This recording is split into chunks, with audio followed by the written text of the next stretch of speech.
अस्सलाम वालेकुम। Last time हमने जो है मोटिवेशनल थेरीज का बेसिक कॉन्सेप्ट जो लिया था, उसमें हमने देखा था कि 3 तरह की थेरीज होती हैं। पहली है कंटेंट थेरीज, दूसरी कंटेम्प्रेरी थेरीज और तीसरी रीइंफोर्समेंट थेरी। तो सबसे पहले हमने इसका बेसिक कॉन्सेप्ट पढ़ा था कि व्हाट इज़ मोटिवेशन और उसका प्रोसेस क्या होता है कि इंडिविजुअल की इंटेंसिटी, उसकी डायरेक्शन और परसिस्टेंट ज़रूरी होती है टुवर्ड्स अटेनिंग अ गोल। फिर हमने यहाँ पे पढ़ा था कि 3 इसके बेसिक एस्पेक्ट्स होते हैं मोटिवेशन के, जिनमें एफर्ट है, डायरेक्शन और परसिस्टेंट बिहेवियर है। आज हमारा जो बेसिक टॉपिक है वो है content theories of motivation, which means what motivate अस। तो इसके अंदर जो है मैस्लो हायरार्की ऑफ नीड्स आती है, एल्डिपर ERG थ्योरी आती है, MC ग्रीगर की थ्योरी एक्स एंड वाई है, हर्जबर्ग की 2 फैक्टर थ्योरी है, मैकडॉल्ड की achievement power and affiliation needs हैं। यहाँ पर आप देख रहे हैं कि कंटेंट थ्योरीज के अंदर एक कंपैरिजन दिया गया है, जिसमें की पॉइंट्स जो हैं इन थ्योरीज के या इन मोटिवेशनल जो फाउंडर्स हैं इनके की कंसेप्ट्स बताए हुए हैं, जिसमें मैस्लो हायरार्की ऑफ नीड्स है, जिसके अंदर सबसे पहले सेल्फ एक्चुअलाइजेशन आ जाती है, सेल्फ स्टीम है, बिलोंगिंग्स है, सिक्योरिटी और फिजियोलॉजिकल नीड्स। एल्डिपर्स की ERG थ्योरी है, जिसमें ग्रोथ, रिलेटेडनेस और एग्जिस्टेंस शामिल है।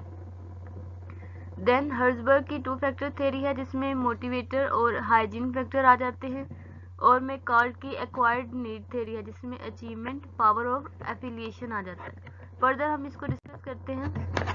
सबसे पहले जो है अब्राहम मैस्लो की हायरार्की ऑफ नीड्स आ जाती है, जिसमें self actualisation, self esteem, love और बिलोंगिंग, सेफ्टी नीड्स और फिजियोलॉजिकल नीड्स हैं। फिजियोलॉजिकल नीड्स जो होती हैं ये हमारी सबसे बेसिक नीड्स होती हैं, जिसमें ब्रीथिंग है, food, water, sleep, excretion, like जो हमारी बेसिक नीड्स हैं जिनके बगैर किसी का भी गुजारा नहीं है, वो फिजियोलॉजिकल नीड्स में आ जाती हैं। इस थ्योरी को या हायरार्की ऑफ नीड को फर्दर जो है इन्होंने 3 तरह के ग्रुप में डिवाइड कर दिया।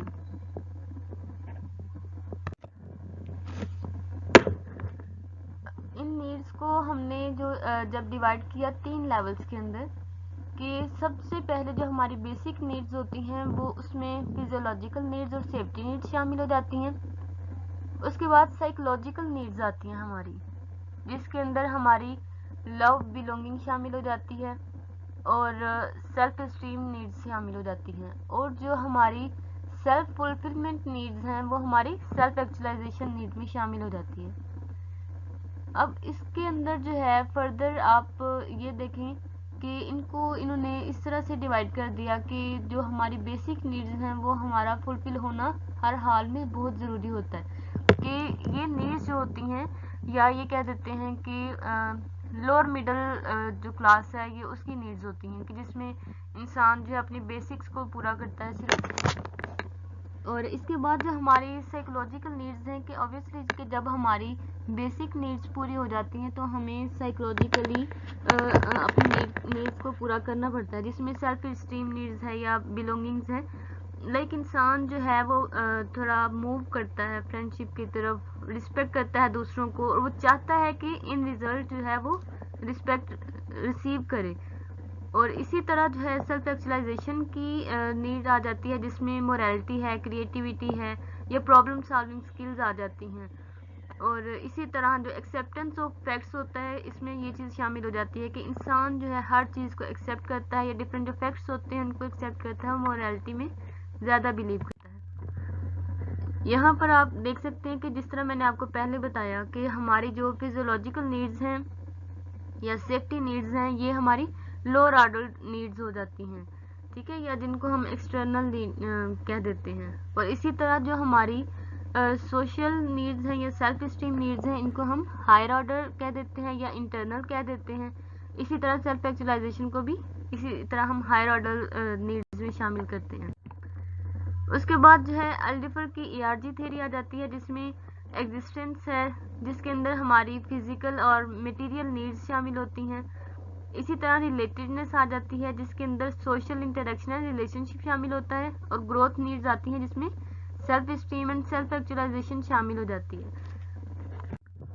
अच्छा, थ्योरी एक्स और वाई में इस तरह से है कि लोग एक उसमें लोग काम करना चाहते हैं थ्योरी वाई में, और थ्योरी एक्स में क्या है कि लोग जो है वो काम से दूर जाते हैं या रिस्पॉन्सिबिलिटी नहीं लेना चाहते। Like people need close supervision and avoid work when possible. और इसमें ये होता है कि लोग जो हैं रिस्पॉन्सिबिलिटी को अवॉइड करते हैं।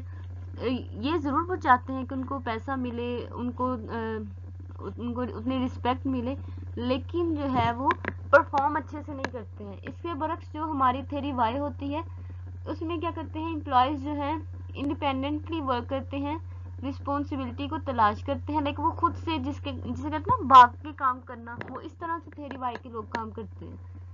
और इसी तरह जो है वो इफेक्टिवली अपना काम करते रहते हैं, और people will commit themselves to objective if it is beneficial to them.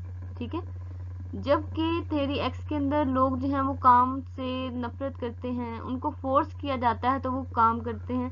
तो ये हमारा डिफरेंस था थ्योरी एक्स और वाई के अंदर।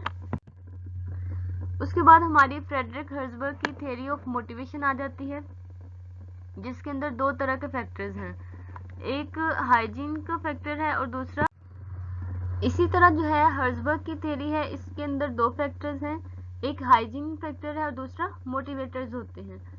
अब जो हाइजीन फैक्टर्स होते हैं उसमें क्या होता है कि कंपनी पॉलिसीज होती हैं या सुपरविजन होती है, आपकी रिलेशनशिप्स होते हैं, वर्क की कंडीशन होती है, सैलरी और सिक्योरिटी शामिल हो जाती है।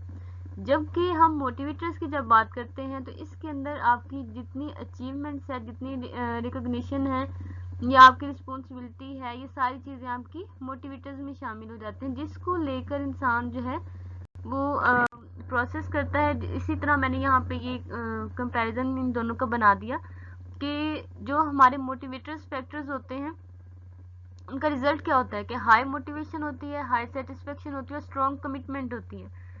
इसी तरह हाइजीन फैक्टर में क्या होता है कि जनरल सेटिस्फेक्शन होती है, और इसी तरह लोग जो हैं सिर्फ अपनी वर्किंग कंडीशंस को देखते हैं या वर्कलोड को देखते हैं या सैलरी वगैरह को देखते हैं, और क्वालिटी ऑफ सुपरविजन इसके अंदर ज़्यादा होती है। ठीक है,